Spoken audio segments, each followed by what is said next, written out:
안녕하세요. 한기대 컴퓨터공학부의 김덕수입니다. 저희 렉처 7 하고 있고요. 오늘 이 영상이 이제 렉처 7의 마지막 영상이고요. 자, 앞에 영상까지 이제 데드락을 피하는 방법을 한번 살펴봤습니다. 자, 피하는 방법인데 뭔가 프랙티컬하지 않고요. 여전히 시스템을 계속 감시해야 돼서 조금 오버헤드가 크다는 이야기 했었죠. 자, 마지막 방법은 데드락을 피하지 않겠다는 거예요. 조금 긍정적인, 낙천적인 아이라고 생각하실 수 있을 것 같아요. 앞에 애들은 좀 겁이 많았다면. 자, 피하지 않고 데드락이 발생하면 그냥 해결하지 라는 방법이라고 생각하시고 보시면 재밌게 보실 수 있을 것 같습니다. 자, 바로 데드락 디텍션 앤 리커버리란 방법인데요. 우선 디텍션이라는 걸 보도록 하죠. 자, 데드락을 피하지 않겠다고 합니다. 데드락이 발생하면 해결하겠다고요. 그럼 뭘 해야 되죠? 데드락이 발생했는지 알아야겠죠. 자, 그게 바로 디텍션, 검출이라고 할까요? 데드락을 찾아내는 방법입니다. 자, 어떻게 찾아낼 수 있는가 한번 보도록 할게요. 자, 그래서 데드락을 허용을 하기 때문에 주기적으로 데드락 발생을 확인해야 돼요. 자, 그래서 확인하는 방법 중 많이 쓰는 게 리소스 얼로케이션 그래프라는 녀석입니다. 자, 얘를 통해서 어떻게 데드락을 찾아낼 수 있는지 한번 살펴보죠. 리소스 얼로케이션 그래프가 뭔지 먼저 살펴보겠습니다. 저희 앞에서 살펴봤던 그래프 모델 기억나시나요? 앞 영상에 살펴봤었는데, 자, 그 그래프 모델을 좀 더 확장해서 이용하는 거예요. 자, 리소스 얼로케이션 그래프, 레그라고 할까요? 레그는 데드락 검출을 위해 사용하는 거고요. 특징은 다이렉티드, 무슨 뜻이죠? 방향성이 있는 그래프입니다. 화살표, 다이렉티드 그래프고요. 바이파타이티드 그래프, 이게 여러분 배우셨죠? 데이터 스트럭처 시간에 배우셨을 텐데 바이, 두 개를 파트를 나누겠다는 거죠. 바이파타이티드 그래프이기 때문에 자, 두 개의 파트로 나누겠다는 뜻이에요. 그런데 어떻게 나누느냐? 뒤에서 보면 아시겠지만 프로세서와 자원으로 그룹을 나누서 이쪽 한쪽에서 한쪽 그룹에서 한쪽으로만 이렇게만 서로 연결이 될 수 있는 그래프를 우리는 바이파타이티드 그래프라고 이야기합니다. 자, 좀 더 자세히 보면 다음처럼 표현이 됩니다. 자, 저희 그래프 G는 N하고 E로 구성되어 있다고 합니다. N 노드고 E 엣지겠죠. 자, 이게 좀 표현이 이제 수식적으로 나오면 좀 어렵게 느끼실 수 있는데 한번 친해져 보시면 훨씬 편하다는 걸 한번 느낄 수 있으니까 좀 편하게 한번 들어봐 보세요. 조금만 겁 없이 들으면 생각보다 되게 쉽습니다. 자, 이 N은 노드, 그죠? 노드는 또 안 해봤더니, 자, P, 프로세서의 노드들과 R, 리소스 노드들의 집합이라고 합니다. 그렇죠? 저희 집합 배우셨죠? 그래서 프로세서 노드의 집합은 또 내부적으로 프로세서들의 노드를 포함하고 있고요. NR은 리소스들을 포함하는 집합입니다. 자, 그래서 우리가 바이파타이티드 그래프라고 했으니까 양쪽 두 개로 나누어져 있죠. 이쪽이 프로세서, 그리고 여기가 리소스의 그룹으로 나누어 놓고 생각을 하겠다는 그래프입니다. 자, 우리 노드 봤으니까 뭐 봐야 되죠? 엣지를 보도록 하죠. 엣지 보도록 하겠습니다. 자, 저희 엣지는 저희가 앞에서 봤을 때 바이파타이트 그래프이기 때문에 한쪽에서 한쪽으로만, 다른 그룹으로만 엣지가 연결될 수 있습니다. 무슨 말이냐? 프로세서에서 리소스 또는 리소스에서 프로세서로만 연결될 수 있다는 뜻이에요.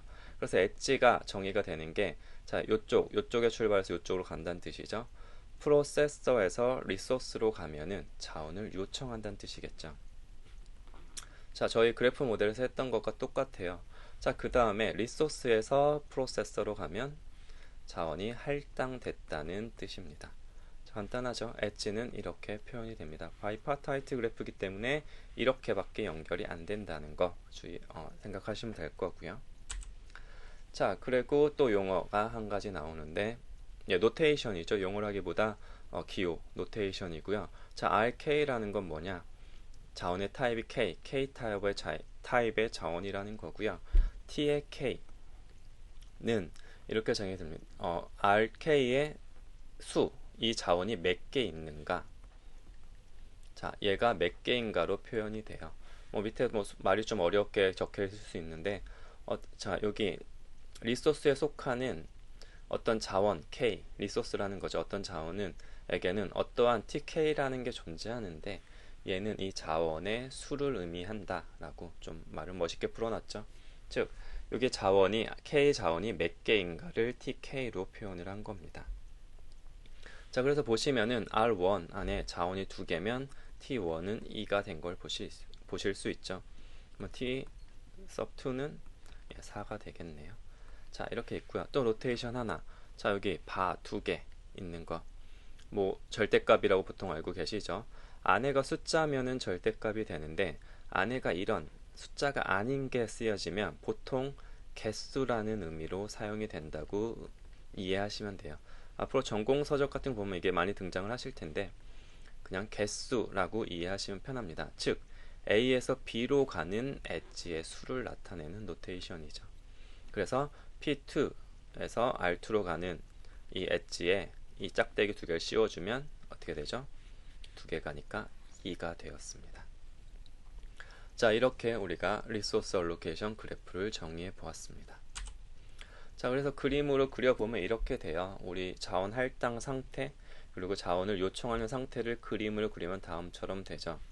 자, 보면은 R1 3개가 있는데 이 중에 2개는 P2가 가지고 있고요. 하나는 P1이 가지고 있고요. 하나는 P2가 가지고 있네요. 그리고 R2는 하나를 P2가 가지고 있고요. 자, 그 다음에 P1이 R2를 하나 요청하고 있고요. P2도 R2를 요청하고 있네요. 그리고 P2는 R1도 요청하고 있네요. 자, 이 현재 상태는 데드락인가요? 데드락인가? 판단해 보실래요? 자, 뭔가 좀 헷갈리시죠? 어떻게 판단해야 되지란 의문이 드실 텐데, 자, 이걸 이용해서 우리가 데드락을 쉽게 판단할 수 있는 알고리즘이 있습니다. 그게 바로 이제 데드락 리덕션이라는 방법인데요. 죄송합니다. 그래프 리덕션이란 방법인데요. 리덕션 뭐죠? 뭔가를 줄여나간다 이런 뜻이죠. 줄인다. 자, 그래프를 줄여나가는 거예요. 무슨 말이냐? 레그에서 엣지를 하나씩 지워가는 방법이에요. 자, 이렇게 하면 우리가 데드락인지 아닌지 판단을 할 수가 있습니다. 어떻게 판단하느냐? 열심히 지워나가 봤더니 얘네가 completely reduced, 다 지워졌다. 다 지워짐. 엣지가 다 지워지면 데드락이 아니다 가 되는 거고요. irreducible, 할 수 없다는 거죠. 다 지울 수 없는 게 존재한다, 지울 수 없는 엣지가 존재한다 하면 데드락이다 가 되는 겁니다. 자, 그러면 이제 엣지를 어떻게 지우는지 봐야겠죠. 엣지를 어떻게 지우는지 볼게요. 자, 무슨 엣지를 지울 건가 봤더니 unblocked process에 연결된 엣지를 다 지우겠답니다. 지운다입니다. 자, 요 앞에 있네요. 예, unblocked process에 연결된 엣지를 지우겠다고 합니다. 자, 그러면 unblocked가 무슨 뜻인지 알아야겠죠. 자, 여기 이렇게 정의가 되어 있습니다. 자, 프로세스 PI는 unblocked래요. if죠. 얘를 만족할 때, 이 조건을 만족할 때 얘는 unblocked라고 정의가 됩니다. 자, 이게 수식이 무슨 의미일까요? 마찬가지로 한번 영상 멈추시고 잠깐 생각해 보시고 와서 들으시면 수식이 별거 아니구나 라는 걸 아실 수 있을 겁니다. 해보셨다고 가정하고 한번 같이 보도록 하죠. 자, 이거 뭐죠? 저희 이산수학 시간에 아마 배우셨을 텐데 모든이란 뜻이죠. 모든 J에 대해서 다음이 만족해야 돼요. 자, 보시면 J는 리소스에 붙어 있습니다. 자, 그래서 모든 자원인데, 자, PI, 우리가 지금 하고 있는 PI죠. P1이, 그래서 RJ로 연결된 거니까 무슨 뜻이죠? PI가 요청하는 모든 자원에 대해 얘를 만족해야 된다는 겁니다. 자, 그러면 얘를 이제 지우고 생각해 보면 이 안에만 보면 되겠죠? 자, 하나만 가지고 생각해 보시면 이제 될 거예요. 자, 그러면 이 안의 뜻을 보면은, 자, 여러분 이거 뭐라고 했었죠? 개수. PI에서 PJ로, RJ로 가는 개수는 뭐죠? 요청 수가 되죠. 필요한 수가 돼요. 요청 수가 얘보다, 뒤에 있는 얘보다 작거나 같으면 언블록드래요. 자, 보겠습니다. 자, TJ 뭐죠? 자원의 수죠. RJ의 수입니다.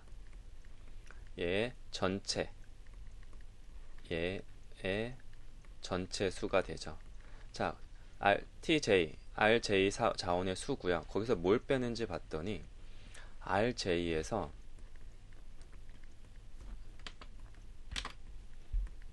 PK로 가는, 이게 무슨 뜻이죠? PK에 할당된 R 자원의 네죠. 자, PK로 할당된 R 자원에 하면 개수가 되는 거죠. PK에 할당된 자원 J의 개수를 세는 거죠. 뒷부분. 근데 모든 K에 대해서 얘를 다 더해 주겠대요. 무슨 뜻이죠? RJ가 할당된 수죠. 자, 모든 프로세스를 다 돌아보면서 이 엣지의 개수를 쓴다는 건 얘가 이미 할당된 수, 뭐 어느 녀석인지 모르겠지만 이만큼은 이미 사용 중인 거죠. 사용 중이란 뜻이 될 겁니다. 그래서 전체 개수에서 좀 저희가 지워볼게요. 전체 개수에서 사용 중인 애,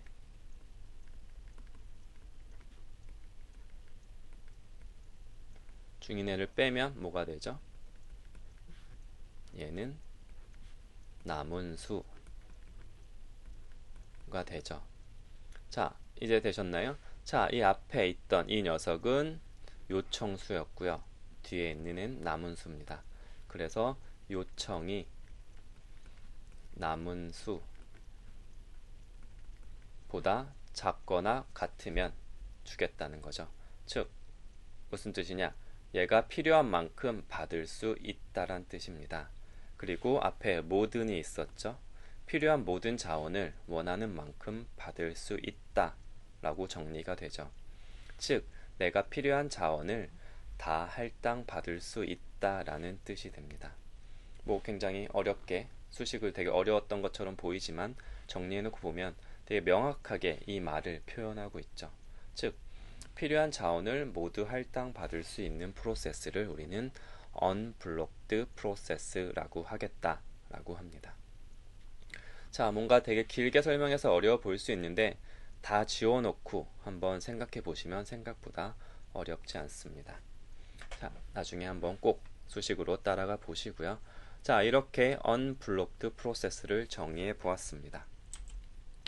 자, 그러면 그래프 리덕션 알고리즘은 다음처럼 이제 정의가 되어 간단하게, 자, 뭐 하는 거냐면 unblocked process에 연결된 모든 엣지를 제거하는 거예요. 자, 그리고 이걸 반복하는 겁니다. 더 이상 지울 수 없을 때까지 반복하는 겁니다. 간단한 알고리즘입니다. 자, 그래서 최종 결과가 모든 엣지가 제거되면 데드락이 아니다가 되는 거고요. 일부 엣지가 남으면 데드락이다가 되는 거죠. 그렇겠죠. 일부 엣지가 남았다는 건 자원을 할당 받을 수 없는 프로세서가 존재한다는 거죠. 예, 이런 뜻이니까 데드락이라는 겁니다. 자, 이렇게 간단하게 알고리즘을 적용해 볼 수 있습니다. 뭔가 말로만 하니까 어려워 보이지만 그래프를 보면 진짜 쉬워요. 보도록 하죠. 다음 예제입니다. 자, 이 상태에서 unblocked 프로세서를 찾으실 수 있겠나요? 자, 내가 필요한 걸 다 받을 수 있는 애. 자, 보시면 P2 필요한 거 하나 가지고 있고요. 자, 여기 요청, 동시에 요청이 들어왔는데 P2한테 얘를 먼저 주면 P2는 원하는 걸 다 받았죠. 자, 그럼 어떻게 되죠? 이 엣지, 죄송합니다. P1부터 해야 되네요. 다시 해볼게요. 자, 뭐 마찬가지긴 한데, 자, P1에게 먼저 준다고 가정하면은, 자, P1이 원하는 자원을 다 가져갔습니다. 언블록드가 된 거죠. 그러면 이 엣지를 지운 거예요. 엣지를 지워버린 거죠. 자, 이 상태에서 보면은, P2가 아까 언블록드가 아니었네요. 이 상태에서 보면은, 자, 이제 또 언블록드를 찾아보면, 이 상태에서는 P2도 언블록드죠. 요거를 할당 받을 수 있으니까, 그럼 어떻게 한다? 이 엣지를 다 지운다. 그러면은 이런 상태가 될 겁니다. 즉, 모든 엣지가 다 지워졌죠. 그러면은 데드락이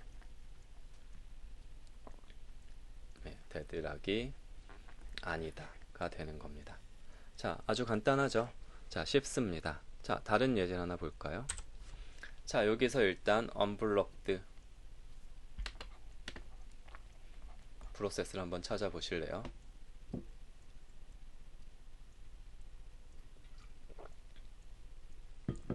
찾으셨나요?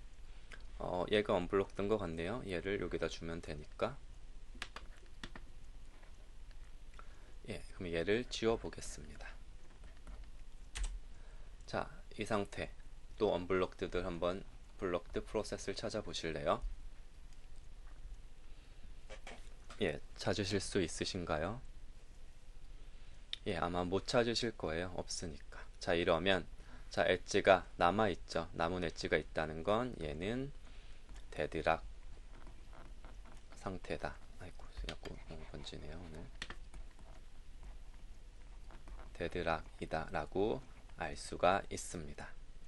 자, 이렇게 그래프 리덕션 방법을 사용하면 데드락을 찾을 수 있다는 걸 확인해 봤습니다.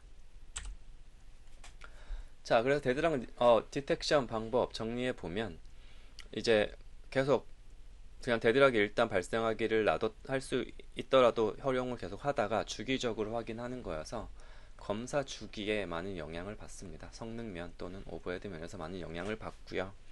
그리고 저희가 노드가 좀 작을 때는 이렇게 오버헤드가 크지 않은데 노드 수가 많은 경우엔 좀 오버헤드가 클 수 있다는 이런 오버헤드가 좀 클 수 있다는 단점이 있다는 건 알 수 있고요.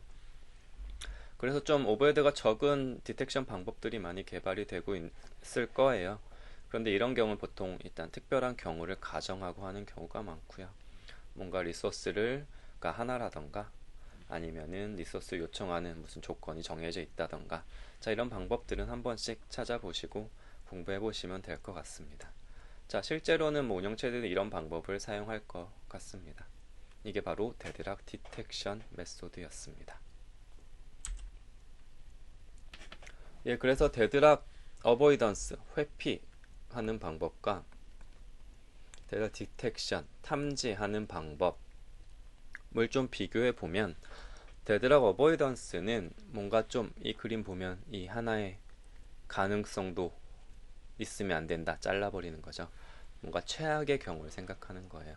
뭔가 좀 더 걱정이 많은 친구라고 생각할 수 있을 것 같고요. 그래서 절대 데드락이 발생하지 않는다라는 특징을 가지고요. 데드락 디텍션 같은 경우는 이 영화 혹시 아시나요? 새 얼간이라는 영화인데 뭐죠? All is well. 저 처음에 이게 무슨 뜻인지 되게 헷갈렸는데 나중에 알고 봤더니 All is well이네요. 뭐 다 잘 될 거야. 좀 긍정적인 아이죠. 최선의 경우를 생각하는 알고리즘입니다. 자, 최선의 경우만 생각하기 때문에 데드락이 발생할 수 있습니다. 자, 그럼 어떻게 해줘야 되죠? 이 친구들은 그래 잘 될 거야 하는데 문제가 발생하면 해결하지 뭐 라는 겁니다. 그리고 해결하는 과정이 바로 리커버리 과정이 되는 거고요. 자, 그 리커버리도 함께 살펴보도록 하겠습니다. 데드락을 해결하는 데드락 리커버리 방법은 크게 두 가지를 생각해 볼 수 있습니다. 자, 프로세스를 죽이는 방법, 터미네이션 하는 거죠. 리소스를 죽이는 방법, 이 두 가지 경우를 생각해 볼 수 있습니다. 무슨 말이냐? 프로세스 터미네이션 방법은 데드락 상태인 프로세스를 중에 일부를 종료시키는 거예요. 뭐 A도 데드락, B도 데드락, C도 데드락이면 이 중에 한 명을 죽이면 데드락이 해결될 수도 있겠죠. 자, 그 방법이 프로세스 터미네이션 방법이고요. 자, 말했듯이 여러 개가 데드락이면 누구를 죽일까? 랜덤하게 죽일까요? 뭐 이것도 하나의 방법이 될 수 있겠죠. 하지만 뭔가 누구를 죽일지 선택을 해야 될 거고, 그러려면 뭔가 기준이 필요할 겁니다. 그래서 그 기준이 되는 게 이제 코스트 모델이라는 걸 사용하게 됩니다. 누구를 죽일까, 누구를 종료시킬까 하는 그 코스트 모델이라는 게 등장하고요. 계속 말했듯이 코스트라는 건 되게 다양하게 정의가 될 수 있어요. 여러분 시스템에 따라 어떤 시스템을 디자인하느냐에 따라 이 코스트 모델은 달라질 수 있고요. 뭐 예를 들면 뭐 이런 걸 사용할 수 있겠죠. 프로세스의 우선순위를 사용해서 코스트를 만들 수도 있고, 뭔가 종류를 사용할 수도 있을 거예요. 뭐 시스템 프로세스 유저면 뭐 시스템 유저를 죽인다, 뭐 이런 전략을 사용할 수도 있을 거고요. 그리고 현재까지 총 수행한 시간, 나는 100시간을 했는데 얘는 1시간만 했다. 누굴 죽일까? 누굴 죽일까요? 뭐 보통 얘를 죽인다고 뭐 생각할 수 있겠죠. 뭐 이런 전략을 선택할 수도 있을 거고요. 그 다음에 남은 수행 시간, 나는 100시간 했는데 100시간이 남았고 얘는 1시간 했는데 1시간이 남았어요. 누굴 죽일까요? 이제 좀 어렵죠. 자, 이런 걸 모델로 만들 수도 있을 거고요. 종료 비용, 어떤 녀석을 종료시키는데 드는 비용 가지고도 코스트 모델을 만들어낼 수 있을 겁니다. 어쨌든 여러분 시스템에 적합한 코스트 모델을 만들고 이 중에 코스트가 가장 작은 애를 죽이는 방법을 선택을 하겠죠. 자, 이게 바로 프로세스 터미네이션 방법과 터미네이션 코스트에 대한 이야기였고요. 자, 그래서 뭐 생각할 수 있는 거 뭐 2개 정도만 한번 살펴보죠. 뭐 예제라고 생각하셔도 돼요. 자, 첫 번째 방법, lowest termination cost. 비용이 얘를 종료시키는 비용이 가장 적은 애를 먼저 종료시키겠다라는 거죠. 아주 간단한 방법이에요. 비용이라는 게 정의가 되면은 쉽게 찾을 수 있겠죠. 뭐 현재 대상이 프로세스가 n개라면 한 바퀴만 돌면은 누구를 종료시킬지 찾을 수 있을 겁니다. 그래서 오버헤드가 낮아요. 자, 그런데 내가 열심히 찾아서 얘를 터미네이션 시켰는데 알고 봤더니 얘가 죽는다고 문제가 해결되지 않아요. 그럴 수 있겠죠. 자, 그래서 불필요한 프로세서들이 종료될 수도 있습니다. 자, 이런 단점을 가지고요. 이건 장점이겠죠. 자, 이런 단점과 장점을 가지고요. 자, 그렇다면 이렇게 생각할 수 있겠죠. 최적의 비용을 최소한으로 하는 최적의 선택을, 최고의 선택을 하겠다. 자, 어떻게 하면 최고의 선택을 할 수 있죠? 자, P1에서 Pn이 있다면 한번 생각해 보는 거죠. 얘를 죽였을 때, 얘를 죽였을 때, 얘를 죽였을 때. 자, 모든 경우를 생각해 보는 거예요. 모든 경우의 수를 고려해서 그게 이 비용이 최소가 되는 애를 찾아서 그렇게 하는 거죠. 옵티멀한 선택을 하겠다는 겁니다. 하지만 옵티멀한 선택을 하겠다는 고려할 게 많다는 거죠. 즉 복잡하다는 겁니다. 그리고 오버헤드, 이게 저희 타임 컴플렉스를 잘 생각해 보시면, 자, 우리 프로세스가 K개였다면 경우의 수가 몇 개가 되죠? 얘 죽이고 살리고, 죽이고 살리고, 죽이고 살리고, 즉 2의 K개만큼의 경우의 수를 봐야 됩니다. 매우 오버헤드가 큽니다. 자, 이런 단점을 가지게 되네요. 자, 2가지 방법 한번 생각해 봤고요. 뭐 여러분은 어떻게 해볼 수 있을지 생각해 보셔도 재밌을 것 같습니다. 자, 프로세스 죽이는 거 말고 이번엔 그러면 리소스를 프리인푸션 시켜보자. 리소스를 프리인푸션 시키는 방법을 한번 생각해 보도록 하죠. 자, 리소스 프리인푸션 방법은 데드락 상태를 해결하기 위한 선점할 자원을 선택하는 거예요.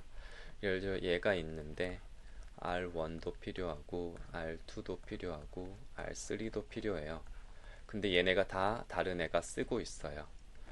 자, 그러면 누구를 뺏어올까? 라는 걸 생각해 보는 거죠. 자, 그래서 만약에 얘가 이 자원을, 그림이 너무 위로 올라갔네요. 얘를 P2가 쓰고 있는데 P1이 얘를 뺏어버리면 얘는 어떻게 되죠? 얘가 종료되겠죠.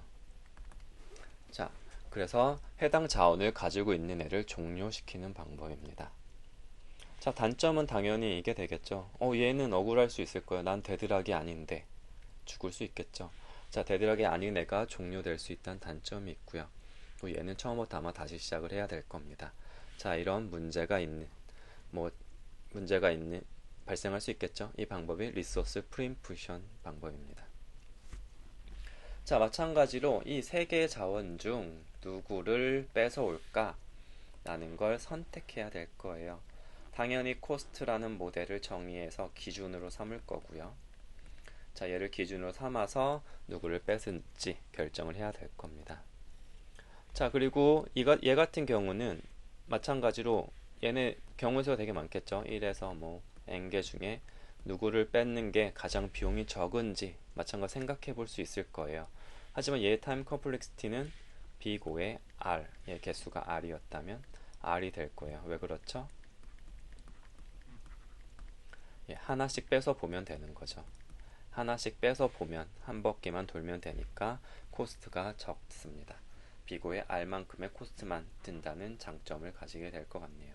자, 이게 바로 리소스 프리앰프션 방법입니다. 자, 정리하면은 저희 데드락을 해소시킬 수 있는 방법, 프로세서를 터미네이션 시키는 방법, 또는 리소스를 뺏어오는 프리앰프션 하는 방법 두 가지가 있고요. 장단점을 가지고 있습니다.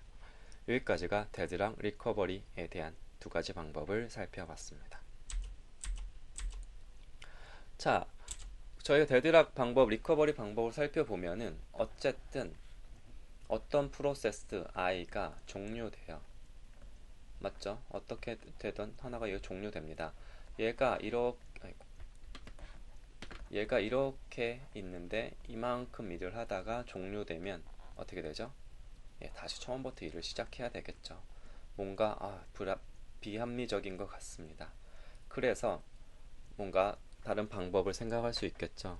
자, 여러분이 게임을 하고 있어요. 오늘 되게 번지네요. 게임을 하고 있는데 열심히 하고 있는데 갑자기 꺼질 때 있죠. 부모님이 너무 게임만 해서 코드를 뽑아버릴 수 있습니다. 자, 꺼지면은 여러분 어떻게 하죠? 좌절하겠죠. 하지만 여러분에겐 뭐가 있죠? 세이브 포인트라는 게 있습니다. 게임하는 중에 저장을 해놓았겠죠. 저장해놓은 데 가서 다시 거기서부터 게임을 시작할 겁니다. 저희 프로세스에게도 이런 전략을 선택할 수 있어요. 그게 바로 체크 포인트라는 거고요. 내가 프로세스를 실행하는 중에 중간중간 일정 지점마다 저장하도록 만들어 놓을 수 있습니다. 자, 그걸 우리는 체크 포인트 또는 게임에선 세이브 포인트 같은 거겠죠. 체크 포인트마다 컨텍스트를 저장해 놓을 수 있습니다. 그러다 여기서 갑자기 종료가 되면 이러면 처음부터 시작할 방법이 시작 안 해도 되겠죠. 마지막 저희 체크 포인트로 가서 그거를 컨텍스트를 리스토어링해서 다시 시작하면 될 겁니다. 자, 즉 강제 종료 후 가장 최근에 체크 포인트가 재시작하는 이것을 우리는 롤백이라는 용어로 정의를 합니다. 그래서 자, 데드락 리커버리 방법 중에 이제 실제 종료된 애를 어떻게 효율적으로 다시 수행할 것인가에 대한 게 바로 체크 포인트 그리고 롤백을 사용하는 방법입니다. 세이브 포인트 생각하시면 편하실 거예요. 자, 이렇게 데드락 리커버리 방법 모두 살펴봤습니다. 자, 저희 렉처 7 드디어 마무리됐고요. 저희 데드락 개념 살펴봤고 어떻게 표현할 수 있는지 표현법도 봤고요. 해결하는 방법들 세 가지를 함께 살펴봤습니다. 자, 렉처 7 재밌게 들으셨기를 기대해 보고요. 자, 저의 이 온라인 강의가 도움이 되셨다면 좋아요와 구독 한 번씩 눌러주시면 제가 열심히 영상을 찍는데 도움이 될 것 같습니다. 자, 그러면 이번 영상은 여기까지 하겠습니다. 다들 수고하셨습니다.